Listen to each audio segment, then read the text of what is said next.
ultimately, good parenting comes down to good connections with your kids. We need to be creating bonds with our children. Family work is the most important work. Yeah. If you do a great job, your kids want your presence. Success is in the details. We can't miss this one. This is massive. Ladies and gentlemen, welcome to the Extraordinary Family Life Podcast. We're your hosts, Greg and Rachel Denning. As always, bringing you the goods to create your unique, extraordinary family life. Family work is the most important work. Yeah. And whether we're hearing positive stories or negative stories, good outcomes or bad outcomes, it's a constant reminder. They're all a reminder, like the most important work you can do is within your family. And of course, that's why we're here, and that's why we're having this conversation, and that's why we're having the conversation we're having today, which is going to be so important, so critical for rebuilding broken bonds in your relationships, because ultimately good parenting comes down to good connections with your kids, good bonds, good attachment. That is the foundation of great and extraordinary parenting. And so it's so critical, so important. And so we want to dive in today on how to do that. There's a direct connection with the way you responded to your child as a baby when they were crying and how they now act. See, In fact, that's where I used to be very skeptical. Oh, And I know some of absolutely. you listening are so skeptical, like, Yeah. oh, come on. They don't remember that. And it's true, they don't. And you think, oh, okay, so I did something unique when they were babies, and you're telling me this is why they act this way as teens? And that's a resounding yes. Yeah. There is a because direct we've seen it. connection. Yeah. We're not saying something that happens one time and then, it sets them on this trajectory. It's the habitual, It's a pattern. repeated thing. So if you repeatedly didn't respond to your child while they were crying as a baby, well, that forms neural connections and physiology in their body that unless it is healed or fixed, it carries with them into all the way into their adulthood.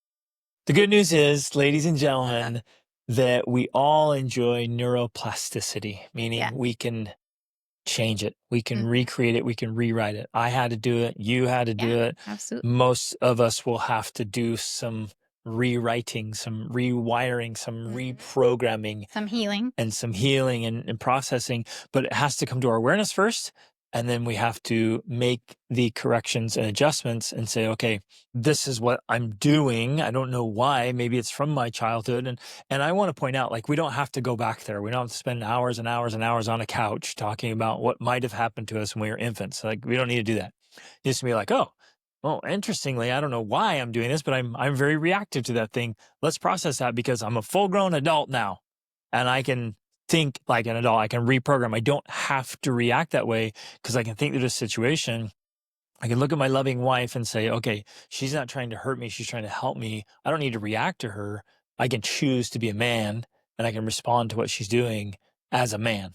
And so I don't have to keep doing what I've been doing, even though that was my old programming. I can rewrite the programs. Yeah. How do we rebuild those broken attachments? How do we bridge the gap? Like, how do we actually create those bonds that are missing because we didn't know better? And that's usually why it happens. It's not because parents hate their children. It's not because they want to ruin their lives. We just don't know any better because, for one, we were raised in a certain, we were raised that way, or we did the opposite of how we were raised. And so by default, we're doing things that are not Or we're just trying to building figure it those. out. Like, Yeah, we're just trying to figure it out. you're in your early 20s, you're like, well, I think we should do this. Yeah. Let's just think about it. Let's do that. Like, no research, no Right. background. We haven't raised 7 kids. So on the first one, you're just like, well, let's go with this.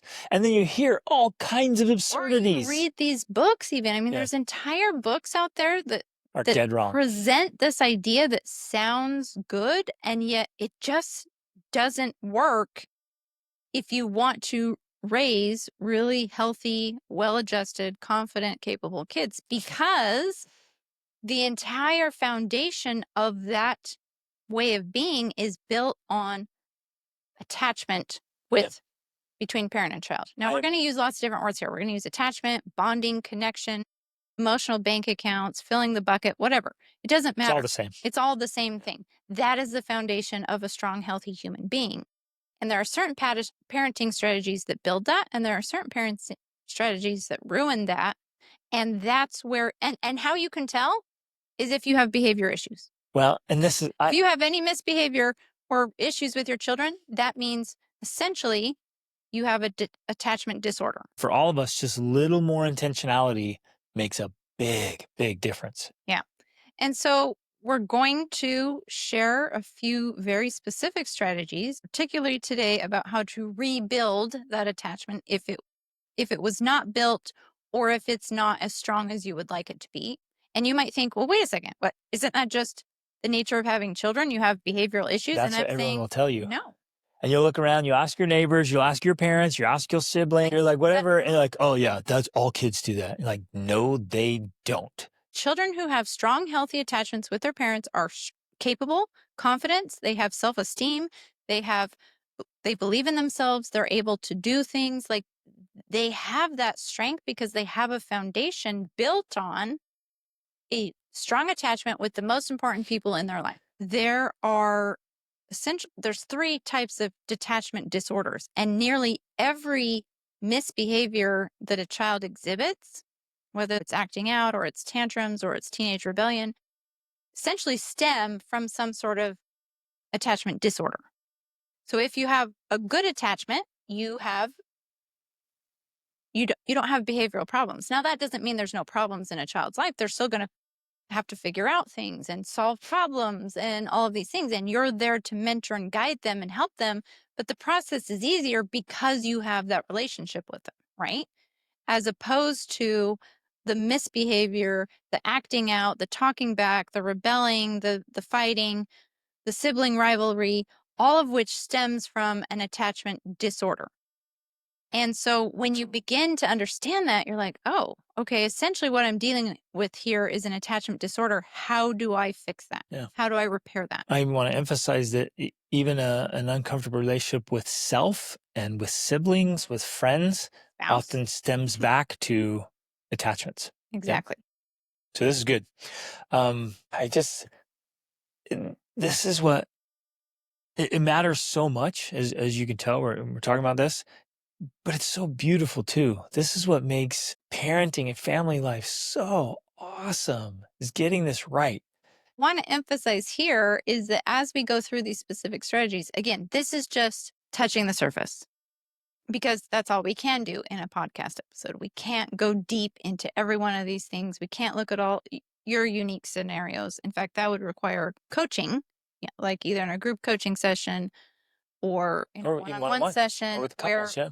because that's I know you hate this phrase, but Jordan Peterson uses it all the time. The devil's in the details, right? And like when you can get down into the very specific details. Success is in the details. Okay, that's good. Winning I is like in the that. details. I like that. That's good. Success is in the details because when you get into the very specific details of the interactions with your children and how you're feeling about it and what your spouse is and like all the little pieces, that's where you get results faster because you can have the insight of a coach, and that might happen. That's what happens with our one-on-one coaching. The most important thing I want to say today is that you guys know that we've already been talking about our parenting course. It's the Extraordinary Parenting Mentoring Method.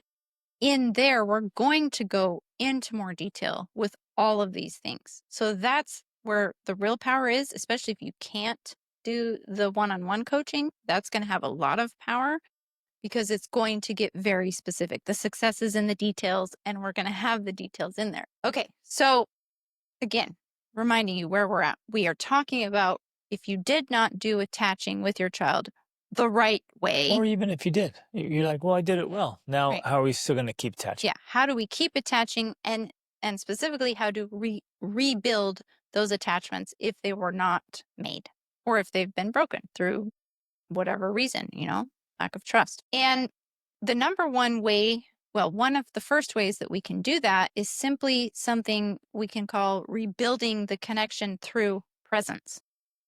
I mean, it sounds simple enough and it seems, of course, so common sense. Like, oh, But so few people, but so few parents do it. exactly, especially when we may not realize that even if we're present in the same room, we're not actually present with our child. Yep. And And kids know so, that. They know it right away. They're so sharp. oh, totally. So, say you have a child who's 7, 9, 14, and you don't have a great relationship with them, then you need to begin to be intentional about every single day practicing presence with them. Hey there, this is Greg Denning. We want to reach as many people as possible and help as many families as possible with these conversations. And we want to keep this podcast ad-free forever. You can help us do that by subscribing on Spotify or Apple Podcasts or wherever you listen, your favorite platform, and on YouTube. And leave a quick review and share your favorite episodes with friends and family. It makes a big difference. Thank you for being a part of this very important movement. Here's the most common thing I hear from men especially. Oh yeah, but your kids just reach that age when they don't want to spend time with you anymore. They Not just want to spend time with their friends. They want to spend time doing their stuff. Like they don't want to spend time with you. I hear that all the time. And other men perpetuate, yeah, my kid's in that stage. Or, oh yeah, my kids hit that, as soon as they turn like 9 or 10, they didn't want time with me anymore. And I'm like, dude, that's not true. That's a symptom of failure. It's a symptom of a attachment disorder. Right. So Yeah. it's common. It's normal. Mhm. Everybody goes around and tells you like, oh yeah, that happened to my kid too. All what they're really saying is, oh, I failed too. I failed too. Yeah. Oh yeah, I had the same symptoms of Yeah. that problem. Right. It just because it's common doesn't mean it's healthy Or the or best way. just the way things are. So here are some quick ways that you can practice presence, right? Um, Simple one-on-one time. Oh my gosh, can you imagine? One-on-one time without your devices, without distractions. It could be during mealtime. It could be taking a walk with them. It could be staying up a little later to chat with them when they feel like chatting. And for me, I've found that it's always now, if my child doesn't do this because they already have a detachment disorder, and so they're not coming to me to ask for my attention, and at some point that happens, right? When kids are younger, they come to you and they want your attention. When they interrupt you and when they're doing all the things that bother you and make you frustrated, that's their way of saying, I want to connect with you. I want to spend time with you. When I learned to see that as a sign from my kids, Good things. yeah, as a good thing from my kids, I stopped seeing it as a irritation and started seeing it as an opportunity. And so I would take the time, take that moment to say, okay, I'm going to connect with my child right now because they're asking for that connection. And that's a beautiful thing. Now, if they're not doing that, I have to be the one to go out and do it. One of the things I regularly do every morning and every night, I give my kids a hug and I ask how their night was, or before bed, I ask how their day was. So it's just a small moment. It doesn't take a lot of time, even though I have 7 kids, although 5 at home. Um, I get that one-on-one connection time with them, and it's kind of a check-in of like, how are you? How are you doing? And that's their chance. Like they know that's their chance. Like if there's something on their mind or something they're worried about or need help with, like that's a small chance for them to say, Mom, I need your help, or here's how I'm feeling, or I want to emphasize that if we give our kids a chance every single day to bring up what's on their mind, mm-hmm. nothing has to fester. Yeah. Nothing has to go deep and get really problematic. Mm-hmm. And no resentment has to build. No insecurity has to become overgrown. Like any big problem or issue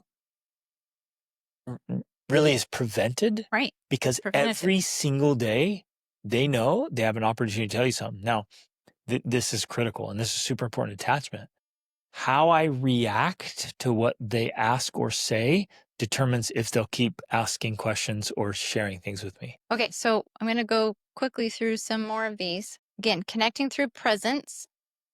So the one-on-one time, physical affection. Now, this is a big one that I don't think parents do often enough. Often because they didn't have physical affection when they were children. Yep. So they don't And know how to so do it. they don't know how to do it. Or it feels awkward. Yeah. But this makes a huge difference. Children need physical affection. Teens need physical affection. Adults need physical affection. Adults need physical affection. Even you So Porcupine men need physical affection. If you're not comfortable with physical affection, then start out small. Even a touch, a hand on the shoulder, right? Or just a touch on the arm. Like, it can start in small ways. Start out small where you can, because even those small touches help to regulate the nervous system.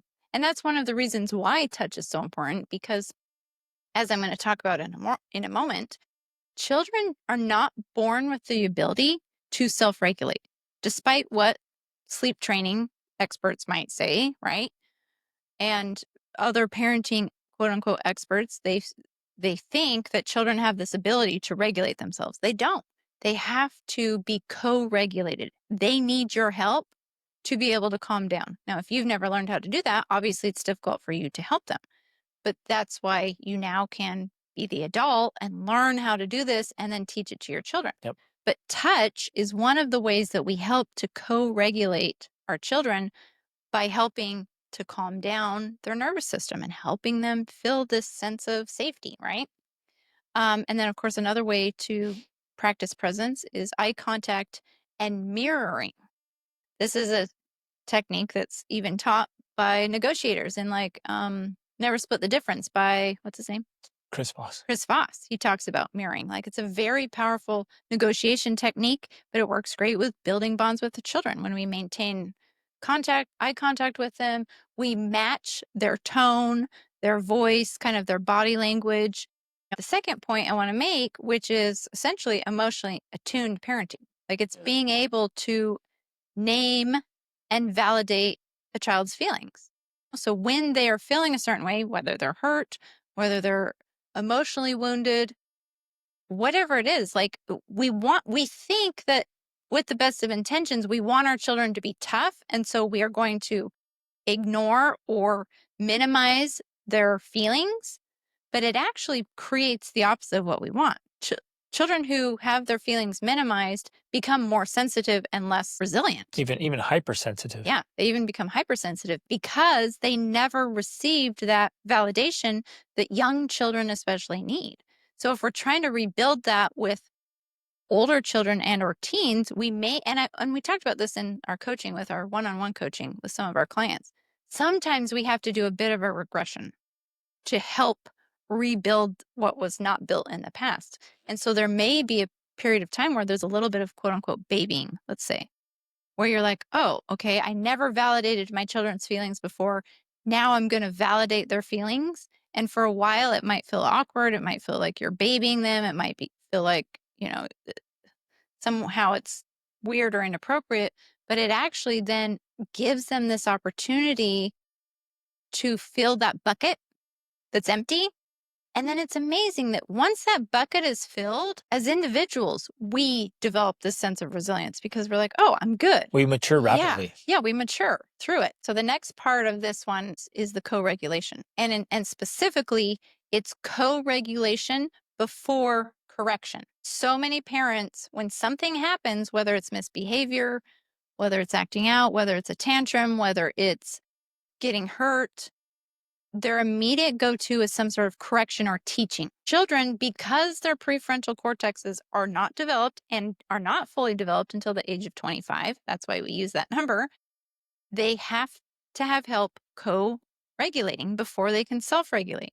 So when something happens, that's our primary role as parents, to help them co-regulate so they can learn how to automatically respond to trauma or whatever situations happen in their life, as opposed to if we respond with correction, their immediate response is defensiveness. And so they never get into touch with that inner part of themselves that helps them learn how to regulate, Right. how to manage the situation, how to control their breathing, how to calm down, how to whatever it is they need to learn. They can't if we're correcting them instead of co-regulating with them. Moms and dads especially, at your tongue.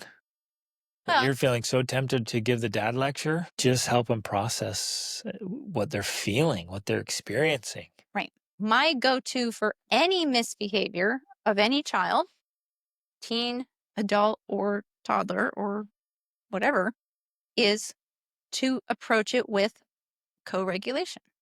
So I go into the situation helping everyone involved to regulate their emotions because that's the first step before anything else can be done.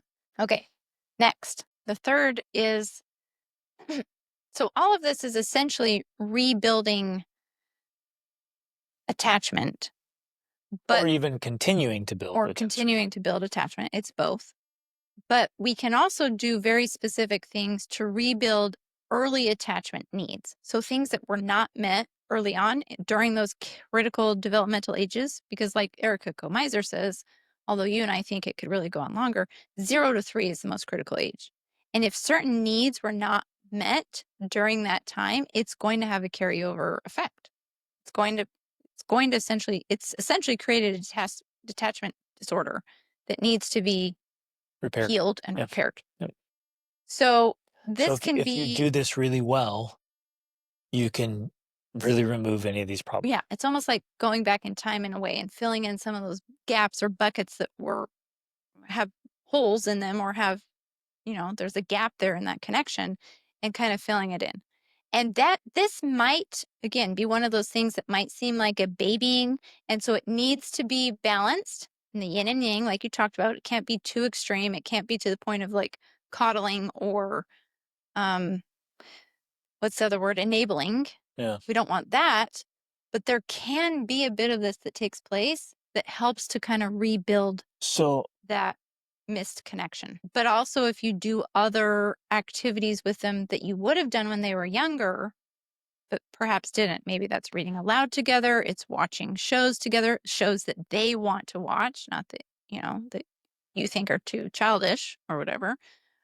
Doing side by side playing, especially for teenagers, they talk about doing shoulder to shoulder activities. That's hiking, walking, maybe even cooking together, and playful, gentle to their level roughhousing and wrestling, right? Especially if they didn't get that, because that is one of the things that definitely builds attachment, especially for dads. yep. In fact, that's a very powerful way for dads to build bonds and attachment with their children. And there's a lot of research that shows it's critical for brain development, actually, to have roughhousing play. That's a way to build bonds. Okay, we're going to do a couple more here before we um, close, finish this up. One of these things, and again, there's levels here, and you have to be intuitive and you have to know what you need to use. And that's going to require asking questions, paying attention, noticing what works, what doesn't. And sometimes you may need to have open conversations with your kids. You may need to say things like, hey, when you were little, I did a really bad job about responding to your needs when you cried or this or that, the other. And maybe you don't even remember that. But I think that, like, I've been learning some stuff. I think that may affect the relationship we have now. And I want to fix that. Now, you may not need to have that with your child, but maybe you do, especially if you feel like you're trying things and it's just not working and you're not making that connection.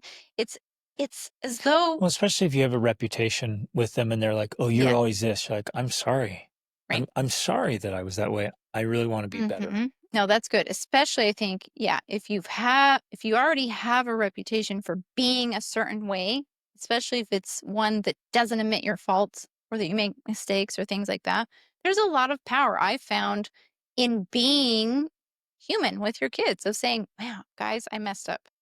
I Well, I wanted to stop yelling and I yelled at you. Like I wanted to do this better and I messed up. I'm and sorry." what I want to say here is, and this is hard, this is the uncomfortable truth. We, as the adults, have to grow and change. If we're struggling with any stage, it's on us. It's not on them. You can't say, "Well, I have a hard time with 4-year-olds, so just don't act like a 4-year-old." Are you kidding? That's insane. That's Mhm. insane. It's literally retarded for you to think, "Well, I don't do well with 4-year-olds, so the 4-year-old should not act like a 4-year-old." You're the adult, You're the adult. Act like it. Like, level up. And if you have a problem with any age of your kids, that's on you to fix and overcome right? because that will create an attachment disorder. It is our responsibility to bear the burden. Yep. We are the ones that have to carry the weight. We are the ones that have to level up. If our children are not what we want them to be, that's our fault. Yep. It's not their fault. And we can't continue to blame them for being their age, stage, whatever they are. Okay, we're going to close here. One other thing, though, of course, we can do is we can ask our children, what would help you feel more connected to me? What would you like to do more of with me? And if they already have a disorder or they feel unattached from you, then they'll probably be resistant to this question. But if they know you're sincere and if you ask it multiple times and you want to sincerely know, eventually they'll tell you. And when they tell you, take it seriously and don't just be like, oh, well, no, that's too expensive or that's unrealistic or that, like, find a way, because that right there is showing your child, I'm willing to invest in your relationship. Mhm. I'm willing to invest and spend money on you, doing things with you. That sends a message to your kids. Yep. Now, not that that should be the only way, like that connect with them by spending money on them, because that can become unhealthy too. But if you never do anything that costs money with them, then they think, oh, I guess I'm not worth it. Right. Yep. So there has to be the balance there. And in that, whenever they give you feedback, don't be dismissive or defensive. Right. It doesn't help. Like, take it seriously and honestly and vulnerably. Okay, finally, a few tips for specifically teens. Teens, they're going to push for independence. So part of the challenges you may be having with your teen come, one, not only from a attachment disorder, but from the very nature of being, well, it's kind of a combination, because if you have healthy teens, they're going to be out seeking independence, but having you as the anchor. And that's a healthy way for them to do it, because again, our teens are still just teens. They're not fully developed. Their prefrontal cortex is not fully developed. They need us as their anchor. I kind of see it as a mirror of the toddler age. Where toddlers, that's what they do. They have the mom. If you look at them at the park, the mom's the anchor. They're going out to explore, but then they want to make sure mom's back there, and they're going back there to like touch and I'm safe. You're here. And teens do that in a way too, unless you don't have a healthy attachment with them, and then they're out taking risks and doing things that are not healthy because they don't have that security from you. So allow them to practice that independence, but make sure that they know you're there to keep them safe. And so if they're going to do something that's not safe, tell them, let them know. And the best way to do this is to do it with them. Yeah, Like that too. if I'm out taking risks with my teens, they never feel like my life's so boring and dumb and my Hmm. dad's so boring and dumb. Yeah. I'm just gonna go do something crazy. It's like, no, I'm leading out. Like, guys, And let's go cliff jumping, you're teaching teaching them the safety. safe ways to Well, do it. that's the way to do it. Is like, no, let's go take risks. Okay. Couple last things. Um, Part of the idea of being the anchor is that you're the emotional anchor. Like, and you touched on this earlier, but I think it's so important. I think especially for teens, it's so important. We have to be the adults in the relationship. We have to be the emotional anchor. We have to control ourselves when our children, our teens say or do things that can be upsetting, frustrating, irritating, annoying, angering. We have to control ourselves, because if we don't, we break that trust, and then they don't come to us with their problems, with the things they need to talk about. And instead, they're turning to peers or they're turning to the internet. So we have to be the anchor. We have to be the lighthouse and be strong so that they know they can turn to us and that we're not going to freak out. We're not going to respond. We're not going to get upset. And in fact, we're going to be grateful that they came to us. That's a key part of that. And then, of course, as we're seeking to connect with our teens, we have to allow them their self-expression. We have to allow them to be who they are. And so if they want to connect over sports or music or whatever, we are the ones that have to help them see clear boundaries about what is safe, what is Healthy. healthy, what is going to be a good path for them to take long term. Mental and emotional health are founded on security, like stability. Like when you have boundaries, that's the foundation of mental and emotional health. It's when there's a lack of boundaries, a lack of clarity, a lack of certainty, that's where anxiety and depression all, like, they get a stronghold because of that. So the the more clarity there is about what's certain, what's true, what works, what doesn't work, the more not only confidence do you have, which also builds mental and emotional health, but like just this certainty about how the world works and how to operate in it. That builds strength, that builds resilience. Yep. Love it. So, ladies and gentlemen, take an opportunity to rate yourself. So, rate your level of attachment and connection and bonding with your spouse, 1 to 10. Go ahead and do it with each of your children. Like how great, how absolutely solid is my attachment, my bond, my connection with each of my children? And then ask your spouse, ask your kids, say, hey, rate our relationship on a 1 to 10. And whatever they say, just take it in and say, what would make it a 10? Mm. And they'll tell you. And listen, it's amazing. And wherever you're at with each of your kids, lean in. And especially with the ones hard to connect with, the one that's maybe different from you, that's, I don't know, maybe quirky or annoying or difficult. Very often the primary difficulty is this lack of attachment. And as Mhm. you invest in that relationship, the problems just go away. They take care of themselves. It's so powerful and so important. Yeah. So love you guys. Lean in. Be the most amazing parents you can be. It's the most important work we can do, and honestly, it's the most enjoyable.